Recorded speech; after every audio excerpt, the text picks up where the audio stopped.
હળવદના ચૂપડી ગામે નજીવી બાબતનું મન દુઃખ રાખી કૌટુંબિક ભાઈએ શરીરના ઘા ઝીંકી ભાઈની હત્યા કરી નાખી હતી, જેની હાલ પોલીસે ધરપકડ કરી છે। દ્વારકા ગયા ત્યારે સંગાત કરવા રોકાયા ના હોવાનું મન દુઃખ રાખી હત્યા કર્યા હોવાનું સામે આવ્યું છે।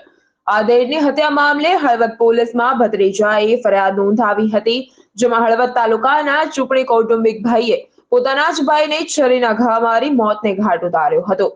મૃતકના દીકરા દ્વારા હત્યા નિપજાવનાર કૌટુંબિક કાકા સામે હળવદ પોલીસ મથકમાં ફરિયાદ નોંધાવાઈ હતી। હળવદ પોલીસે આરોપી સામે આઈપીસી કલમ 302, 324 તથા જીપી એક્ટ હેઠળ ગુનો નોંધી વધુ તજવીજ હાથ ધરી છે।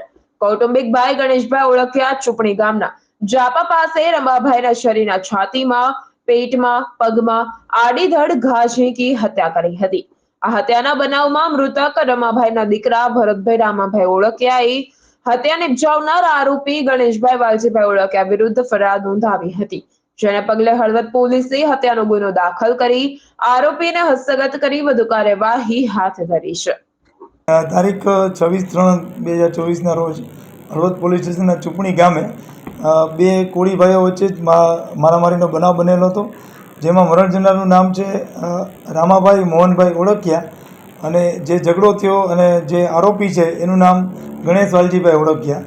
એકચ્યુઅલી આ બનાવ એવી રીતે છે કે બંને મિત્રો હોય દ્વારકા મુકામે અલગ અલગ બાઇકથી દ્વારકા દર્શન કરવા ગયેલા હતા અને દર્શન કર્યા બાદ પરત ફર્યા પછી આ ઝઘડો થયો। ઝઘડાનું કારણ એવું બતાવવામાં આવ્યું છે કે એ બેયને એકબીજાને મૂકીને નહોતું આવવાનું, બે સાથે પાછા આવવાનું હતું, પણ અલગ અલગ પાછા આવી ગયા અને કોઈની રાહ ન જોઈ એ બનાવના બંદૂક રાખી અને ફરિયાદી જ્યારે મરણ જનાર છે જ્યારે એની વાઈફ સાથે જઈ રહેલા હતા ત્યારે આરોપીએ એની ઉપર હુમલો કર્યો અને છરીના અને ઘા મારીને કરપીણ હત્યા નિપજાવી અને સાથે સાથે એની વાઈફ વાલીબેનને પણ ઈજા થઈ છે, જે વચ્ચે છોડાવવા જતા એને પણ હાથમાં છરીનો ઘા લાગેલ છે।